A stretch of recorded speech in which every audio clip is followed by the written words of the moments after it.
kali ini, saya akan menjelaskan materi terkait perbandingan ideologi Pancasila dengan ideologi lainnya. Nah, buat teman-teman yang penasaran nih, nonton sampai habis ya.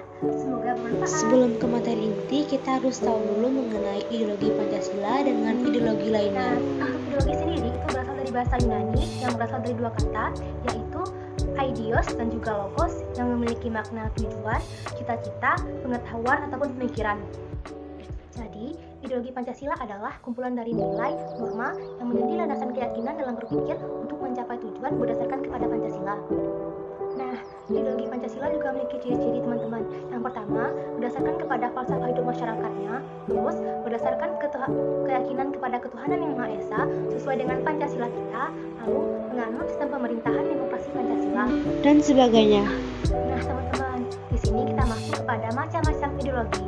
Jadi, selain ideologi Pancasila, ada banyak sekali ideologi lain. Tetapi pada kesempatan kali ini, saya akan membahas 3 ideologi lainnya, yaitu ideologi liberalisme, komunisme, dan sosialisme. Nah, yang pertama ada ideologi liberalisme.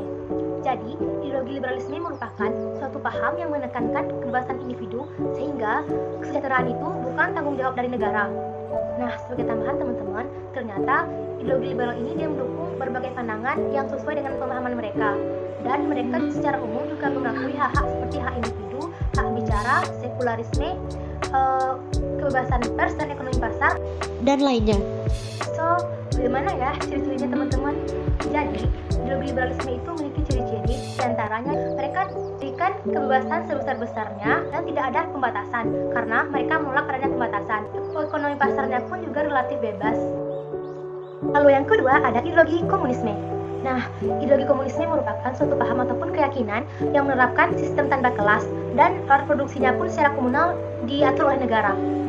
Sebagai anti kapitalis, ternyata komunisme ini menggunakan sistem sosialis teman-teman sebagai sarana kekuasaannya. Nah, mereka juga berprinsip seperti ini. Segala sesuatu itu adalah milik rakyat dan dikuasai oleh negara.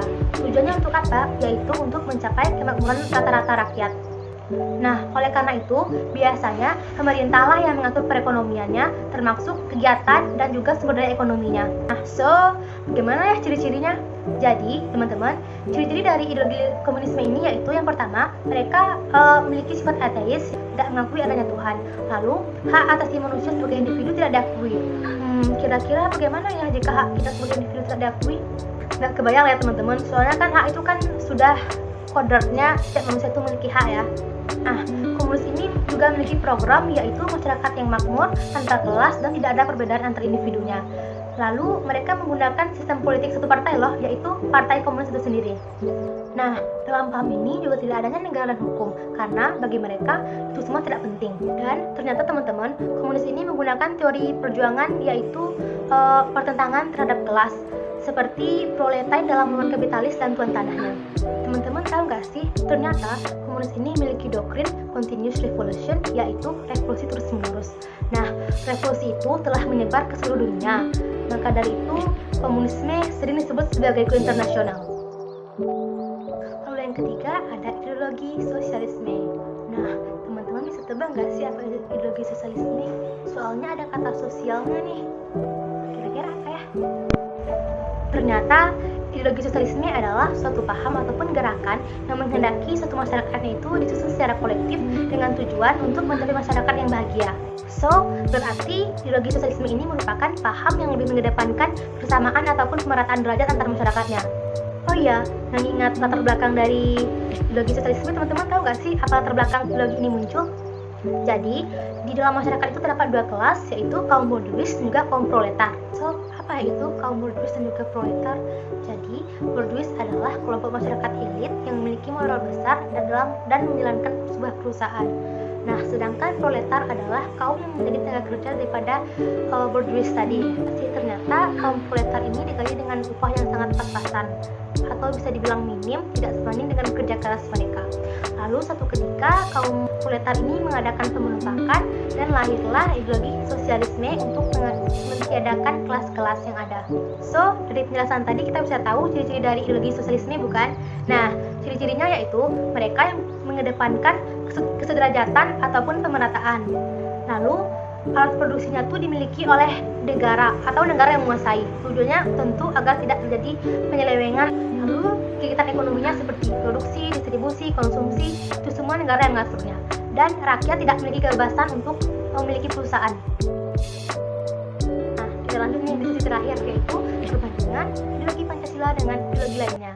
Nah, pada kesempatan kali ini saya membandingkan ideologi Pancasila dengan ideologi lain itu berdasarkan beberapa aspek nih teman-teman.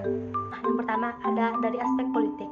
Nah, untuk ideologi Pancasila, tentu teman-teman tahu kan bahwa ideologi Pancasila menggunakan demokrasi Pancasila. Lalu hukumnya itu menjunjung tinggi keadilan, keberadaban individu dan masyarakatnya.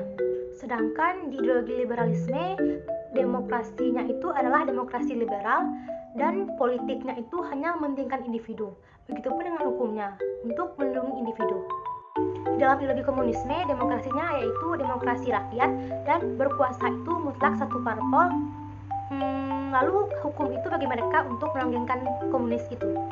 Nah, bagi ideologi sosialisme, demokrasi itu untuk kolektivitas dan lebih diutamakan kebersamaan karena bagi mereka masyarakat itu sama dengan negara.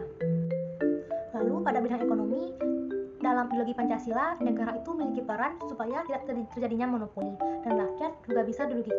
Sedangkan dalam ideologi liberalisme, negara itu memiliki peran yang sangat kecil. Oleh sebab itu, swasta di sana mendominasi dan terjadilah persaingan bebas. Dan juga ada kapitalisme serta monopolisme. Nah, dalam ideologi komunisme, peran negara itu sangat dominan ataupun besar. Lalu, demi kolektivitas bagi mereka sama dengan demi negara. Dan monopoli negara pun juga terjadi. Nah, sedangkan pada ideologi sosialisme, negara itu memiliki peran untuk pemerataan. Dan keadilan distributif pun juga lebih diutamakan. Nah, yang ketiga ada aspek agama. Dalam ideologi Pancasila, agama itu bebas untuk dianut. Berarti maksudnya adalah bebas memilih agama. Lalu, agama itu harus menjiwai di dalam diri masyarakat, baik berbangsa maupun bernegara. Sedangkan dalam ideologi liberalisme, agama itu adalah urusan pribadi. Jadi bebas mau beragama ataupun tidak, dan jika mau beragama pun bebas memilih agama apapun. Nah, pada ideologi komunisme, agamalah yang cenderung kepada masyarakat. Mengapa demikian? Karena bagi mereka agama itu harus dijauhkan daripada masyarakat. Sedangkan pada ideologi sosialisme, agamalah yang mendorong perkembangan dari kebersamaannya. Nah, yang keempat yaitu pengakuan terhadap individu dan masyarakatnya.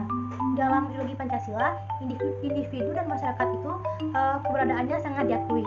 Nah, jika individu itu hidup di tengah masyarakat, maka keberadaannya akan memiliki arti. Berbeda dengan ideologi liberalisme, yaitu individu itu lebih berarti daripada masyarakat, dan masyarakat itu diabdikan oleh individu. Berbeda dengan ideologi komunisme, bagi mereka yang lebih penting itu adalah kolektivitas yang dibentuk oleh negara. Jadi, individu dan masyarakat itu tidak penting. Nah, pada ideologi sosialisme, teman-teman perlu tahu dong kan, mereka itu kan sosial, berarti bagi mereka masyarakat itu lebih penting daripada individu. Lalu yang kelima, yang terakhir, yaitu ciri khas. Nah, dalam ideologi Pancasila yang menjadi ciri khasnya yaitu keselarasan, keseimbangan, dan keserasian dalam semua aspek kehidupannya.